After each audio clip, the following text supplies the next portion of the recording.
Hello, how's it going? Today, we're talking about Maraudon and the rise of the Centaur, as well as the War of the Shifting Sands. Again, a lot to squeeze into one roughly 5-minute video, but let's give it a try, shall we? Let's go!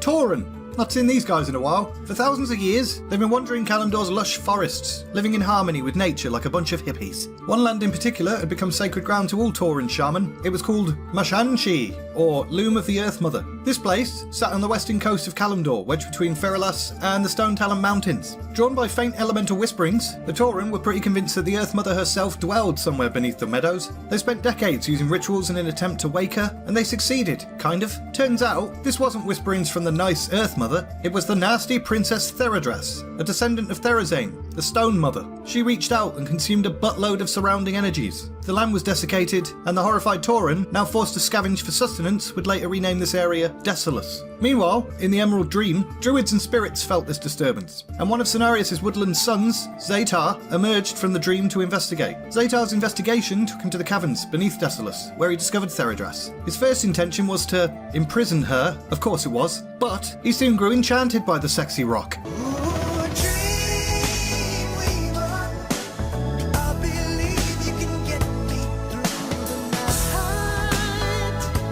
Theradras also found Zaetar beautiful. You don't usually expect a lady to refer to you as beautiful, but okay.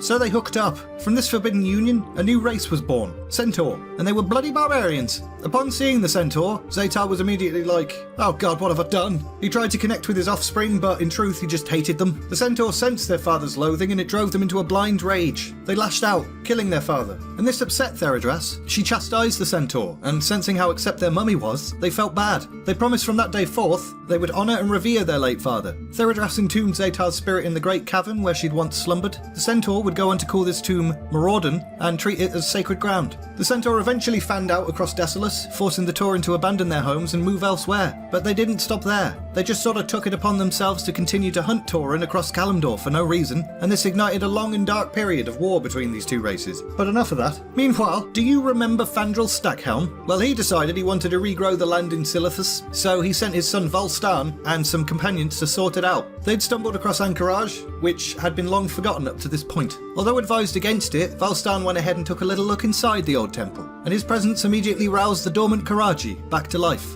Good going, Volstan. Cthulhu, who's imprisoned beneath ahn'qiraj, also became aware that the Qiraji were awake. The old god sent the insectoids into a murderous frenzy. Volstan and his companions soiled themselves and ran, but they established a small outpost in Silithus to keep watch over the insectoids. A massive insect army suddenly splurted out of ahn'qiraj. Luckily, Volstan had already called for help from his father. FANDRAL rallied a force of druids, sentinels, priestesses, and keepers of the grove to deal with this threat. For many months, the Night Elf host would manage to push the insectoids back, only for them to launch a counterattack and regain the advantage. The War of the Shifting Sands had begun. FANDRAL and his comrades established outposts across southern Kalimdor. From these locations, they continued their brutal fight. Eventually, they managed to push the Qiraji back to the heart of Silithus itself, but Volstan was captured and full-on bloody ripped apart in front of FANDRAL's eyes. This shattered the Archdruid and in turn sowed uncertainty throughout the Night Elves' ranks. The Qiraji seized this opportunity and annoyingly pushed out again, this time into the eastern deserts of Tanaris. They assaulted the sanctum of the Bronze Dragonflight, the Caverns of Time. This dumb decision ultimately led to the Bronze Dragons getting involved.